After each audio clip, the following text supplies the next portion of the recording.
इस विशेष पेशकश में वापस आपका स्वागत है। और हम वापस उस मुद्दे पर चलते हैं। 3 जो हमारे पास अहम सवाल हैं।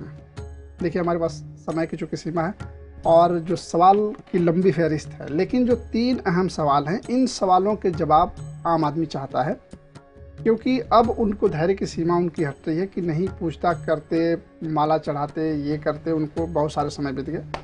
इन 3 सवाल सारे ये हैं कि क्या अब अगर वह शिवरात्रि पर पूजा करते हैं तो क्या यह मान के चलें कि अज्ञानता की रात्रि है, परमात्मा आ चुके हैं, कैसे आएंगे, कैसे मिलन हो सकता है। दूसरा सवाल कि क्या जो अब तक वो पूछते आए, जो करते आए, क्या वो सही वे में था, नहीं था। और तीसरा एक सवाल जो हम आपसे जानना चाहेंगे कि परमात्मा कब कैसे आएंगे और क्या लोग परमात्मा से मिल सकते हैं कि नहीं। इन तीनों सवालों का जवाब आपसे है, इसलिए आप लोग एक एक करके इन सवालों का जवाब दे तो बताएं। अभी तक जो शिवरात्रि की जो पूजा करते हैं, वैसे तो जो करते हैं, लेकिन वो कर्म कांड के अनुसार नहीं करना चाहिए, उसके वास्तविक रहस्य को समझकर करना चाहिए। वैसे कई जो भक्त लोग भी होते हैं, वो सच में डिवोशन से करते हैं, तो ठगत से तो ठीक ही है कि कम से कम भगत तो हैं। लेकिन अगर उसको वास्तविक रहस्य समझ कर किया जाए तो उससे सच में बहुत फायदा होगा। जैसे भाई साहब ने बताया कि धतूरा वगैरह, उसका भी रहस्य जानना चाहिए।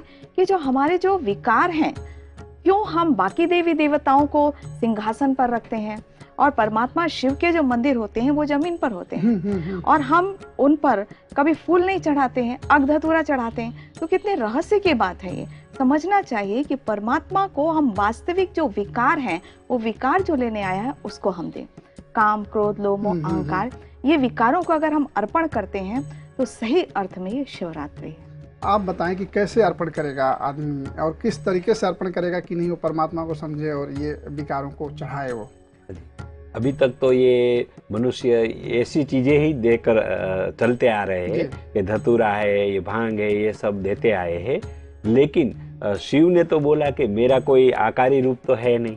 जो शिवालयों में हम शिवलिंग पर ये चढ़ाकर आ जाते हैं, मन को समाधान लेते हैं, लेकिन हमारे अंदर जो आत्मा में जो पड़े हुए जो विकार है, जो अशुद्धियाँ है, उसको धतूरे के रूप में और ये भांग के रूप में हमको सही भावना से उसको उसी दिन उसी रात्रि को अर्पण कर देना चाहिए और उसको उससे मुक्ति पाना चाहिए।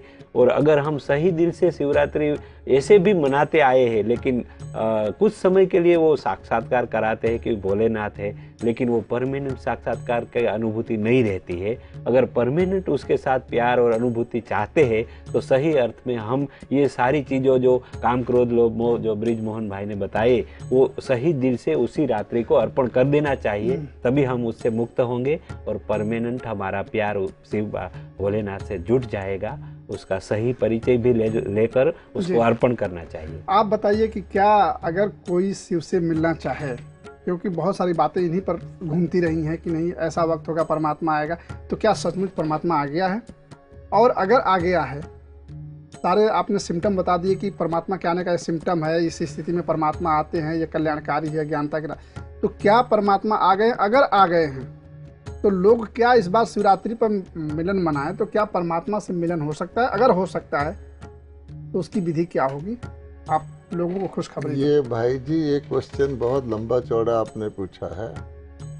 हुआ ये है कि जैसे श्रीमद् भगवद गीता भगवानो वाच, और उसमें लिखा हुआ है कि जब जैसे बड़े जलाशय को पाने के बाद छोटे की आवश्यकता नहीं रहती भगवान के ज्ञान, लेकिन फिर भी हम क्या देखते हैं कि गीता को बहुत सारी बुक्स के साथ मिला के हम कहते हैं हमारे वेद, शास्त्र, उपनिषद, पुराण, गीता है, वन ऑफ द मैनी कर दिया।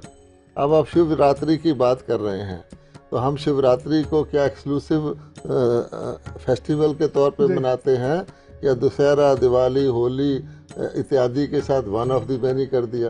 तो जब तक हम इस वन ऑफ द मैनी को सेपरेट करके एक्सक्लूसिव नहीं करेंगे तो शिवरात्रि मना नहीं सकते। अब क्वेश्चन ये है कि जो जैसे हमने लोगों ने आपको बताया है कि परमात्मा अलग हैं, वही गीता ज्ञान सुनाते, वही सच्ची शिवरात्रि आकर के रात्रि से दिन करते हैं, रात पर को। क्या आ गए हैं परमात्मा? तो इसलिए वास्तव में तो परमात्मा शिव कहते हैं कि अगर आप गीता को देखोगे मेरे कहने की बात नहीं, जितने धर्म ग्लानि के चिन्ह वहाँ वर्णित हैं वो सारे आज मौजूद हैं। ठीक है, तो जब धर्म ग्लानि के चिन्ह मौजूद हैं तो गीता का भगवान सर्वशक्तिवान जिसने वायदा किया हुआ है कि मैं इसको करूँगा तो ज़रूर आ गया है।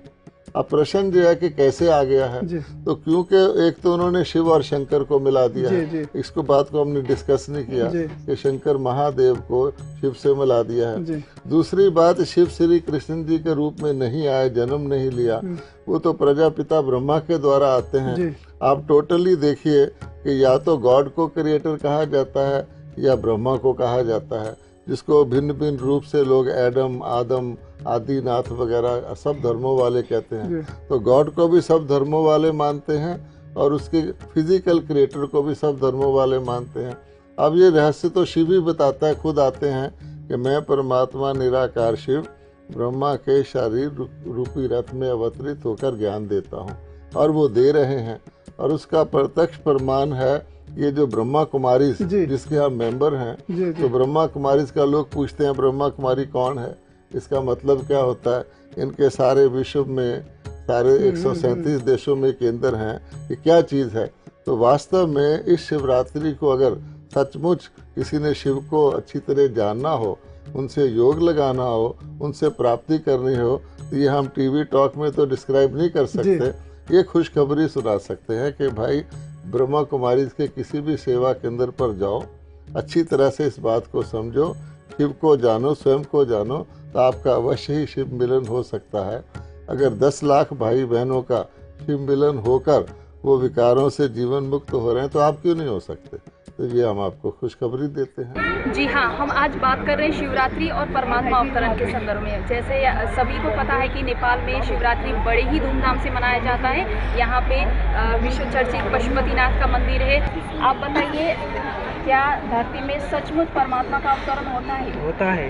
ये यदा धर्म ग्लानि से होते होते तो मनुष्य के जन्म जो पाप, भ्रष्टाचार, दुराचार होते थे, उस समय वो परमात्मा आना ही होगा। ये अवश्य आना ही होगा। ये हर मनुष्य का शांति, सुख शांति देने परमात्मा का आना होगा। परमात्मा का अवतरण धरती पे होता है, आपका क्या अनुभव है? जैसे पहले हम पूजा पाठ करते थे, व्रत आदि करते थे, वैसा फीलिंग नहीं होता। मम्मी पापा कहते थे मंदिर जाते थे, पूजा पाठ करते, लेकिन अब लग रहा है कि हाँ, परमात्मा हुए हैं और उनका फीलिंग्स हम तक आए हैं। वी आर फीलिंग प्राउड, और ये लगता है कि उनका वो शक्ति हम लोगों के पास है, ऐसा फील कर रहे हैं। हाँ, सचमुच रात्रि के समय में आते हैं जब धरती में बहुत अपराध, घृणा, द्वेष उत्पन्न होती है। जब जब अपराध बढ़ती है, उसी को मिटाने के लिए भगवान धरती पर अवतरित होता है। इसको हम मान्यता देते हैं, मानते हैं। जी हाँ, यहाँ के लोगों से हमने जाना परमात्मा सच में शिवरात्रि के संदर्भ में हम बात कर रहे थे। सच में परमात्मा का अवतरण धरती में होता है। और यहाँ जितने भी लोगों से मैंने बात की, उनका सबका अनुभव यही रहा है कि अज्ञान अंधकार के ये रात्रि के समय में, कलियुगी रात्रि के समय में परमात्मा का अवतरण होता है। और ये सभी परमात्मा ज्ञान के द्वारा अपने जीवन में बदलाव ला रहे हैं, और इसी स्व परिवर्तन से विश्व परिवर्तन का कार्य भी चल रहा है। हमने बात की परमात्मा अवतरण और शिवरात्रि के संदर्भ में। पीस ऑफ माइंड चैनल के लिए लीना, नेपाल।